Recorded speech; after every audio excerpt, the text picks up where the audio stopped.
Bismillah.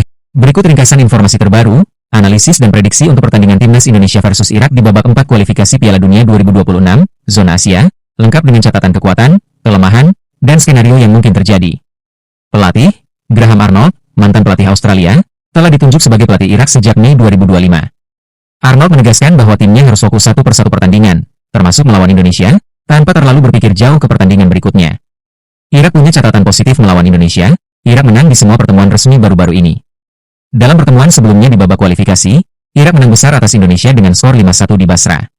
Timnas Indonesia. Pelatih, Patrick Kluivert, yang menggantikan Shin Tae-yong, mulai membentuk skuad dengan beberapa pemain keturunan atau naturalisasi untuk memperkuat tim. Dalam laga terbaru grup, Indonesia menelan kekalahan 3-2 dari Arab Saudi dalam sebuah pertandingan yang ketat. Indonesia punya catatan peringkat FIFA jauh di bawah Irak. Irak berada di peringkat sekitar 68, sedangkan Indonesia di 145. Angka bisa berubah tergantung pembaruan. Di pertemuan terakhir Indonesia menjamu Irak, 6 Juni 2024, di GBK, Indonesia kalah 0-2. Faktor non-teknis tambahan. Jadwal, Indonesia akan bermain melawan Arab Saudi terlebih dahulu, 9 Oktober 2025, kemudian menghadapi Irak pada 11 Oktober 2025 pukul 22 waktu Indonesia Barat. Pemulihan fisik bisa menjadi masalah bagi Indonesia karena jarak antar pertandingan relatif singkat dibandingkan lawan yang punya waktu lebih longgar untuk recovery. Analisis pertandingan strategi. Kekuatan Irak. Dominasi penguasaan bola, Irak cenderung menguasai bola, mendikte tempo pertandingan. Serangan dari sisi sayap dan kombinasi lini tengah yang kokoh. Stabilitas tim dan pengalaman dalam pertandingan penting di bawah pelatih baru. Mental kuat dalam menghadapi tekanan, Arnold menegaskan pemain harus fokus satu laga demi satu laga. Kelemahan potensial Irak.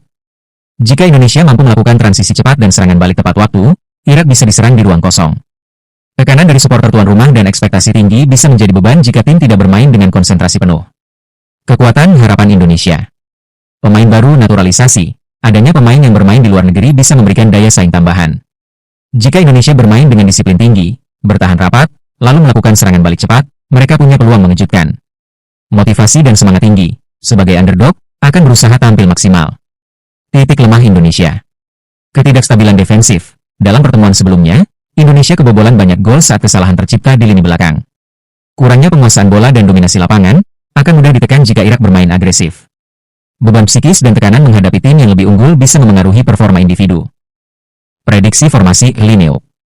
Indonesia, prediksi 4-3-3 Ari, GK, Ridho, Idzes, Choyaon, Mangkualam, Hubner, Ferdinand, Haye, Maulana Fikri, Caraka, Sulaiman. Irak, prediksi 4-2-3-1 Hasan, GK, Ali, Natik, Tahseen, Sulaka, Hadi, Al-Amari, Iqbal, Jasin, Bayes, Hussein. Namun, tim pelatih bisa membuat penyesuaian tergantung kondisi pemain, cedera, atau taktik khusus. Beberapa prediksi memperkirakan Irak sebagai favorit, dengan peluang menang cukup besar. Salah satu prediksi bahkan menyebut prediksi skor, Indonesia 0-4 Irak. Dalam kondisi saat ini, Irak berada di posisi sebagai favorit kuat mengingat catatan historis melawan Indonesia, kualitas skuad, dan momentum kekuatan mereka. Indonesia punya potensi untuk menyulitkan, terutama lewat pertahanan rapat, counter-attack, dan bermain tanpa beban. Agar peluang Indonesia tetap hidup, kemenangan atau hasil maksimal melawan Irak menjadi sangat penting. Itu bisa menjadi kunci jika ingin mempertahankan asa lolos atau setidaknya ke playoff. Namun, prediksi yang realistis adalah kemenangan Irak dengan selisih gol moderat atau besar. Kemenangan Indonesia sangat sulit, tapi bukan tidak mungkin jika mereka bermain sempurna di semua aspek. Mari bersama dukung Timnas Indonesia untuk raih juara.